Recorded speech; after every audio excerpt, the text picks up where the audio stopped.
दक्षिण भारत की नल्लमाला पर्वतमाला के घने रहस्यमयी जंगलों के बीच कृष्णा नदी की गहराइयों से उठती पवित्र ध्वनि के पास एक ऐसा तीर्थ स्थित है जिसके बारे में कहा जाता है कि वहां आज भी अदृश्य शक्तियां जागृत हैं। श्रीशैलम का भ्रामरांबा धाम। श्रीशैलम वह पावन स्थल माना जाता है जहां माता सती का ग्रीवा अर्थात कंठ भाग गिरा और यही मां भ्रामरांबा का प्राकट्य हुआ। लेकिन इस मंदिर की पहचान केवल एक शक्तिपीठ होने भर से नहीं, बल्कि उससे जुड़ी रहस्यमयी कथाओं से है, जो इसे और भी जिज्ञासापूर्ण बनाती हैं। कहा जाता है कि प्राचीन काल में अरुणासुर नामक एक असुर ने भगवान ब्रह्मा को कठोर तप से प्रसन्न कर ऐसा वरदान प्राप्त कर लिया कि कोई भी 2 या 4 पैरों वाला प्राणी उसका वध न कर सके। वरदान मिलते ही उसका अत्याचार तीनों लोकों में फैल गया। देवता पराजित होने लगे, ऋषियों की तपस्या भंग होने लगी और चारों ओर भय का अंधकार छा गया। तब देवताओं ने आदि शक्ति की शरण ली। इसके बाद जो हुआ वह आज भी रहस्य और विस्मय से भरा वर्णित किया जाता है। देवी ने भ्रामरी का रूप धारण किया और उनके शरीर से असंख्य 6 पैरों वाली मधुमक्खियां प्रकट होने लगीं। देखते ही देखते आकाश काले भ्रमरों से भर गया।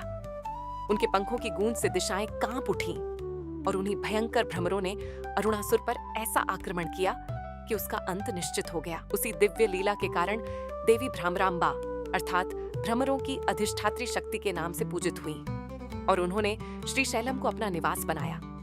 लेकिन इस धाम के रहस्य यहीं समाप्त नहीं होते। मान्यता है कि महाभारत काल में वनवास के दौरान पांडव यहाँ पहुंचे थे। उन्होंने गुप्त साधना की और 5 रहस्यमयी शिवलिंग स्थापित किए, जिनका वास्तविक स्थान आज भी एक गूढ़ रहस्य माना जाता है। कहा जाता है कि उनके बारे में केवल चुनिंदा परंपरागत पुजारियों को ही ज्ञान है।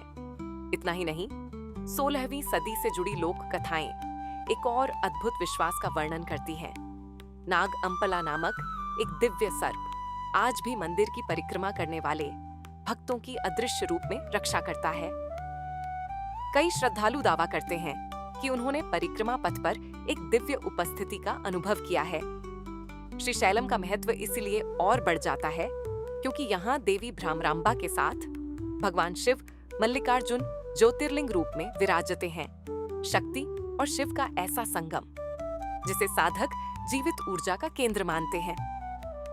नवरात्रि के समय यह धाम भक्ति, रहस्य और आध्यात्मिक स्पंदन से भर उठता है।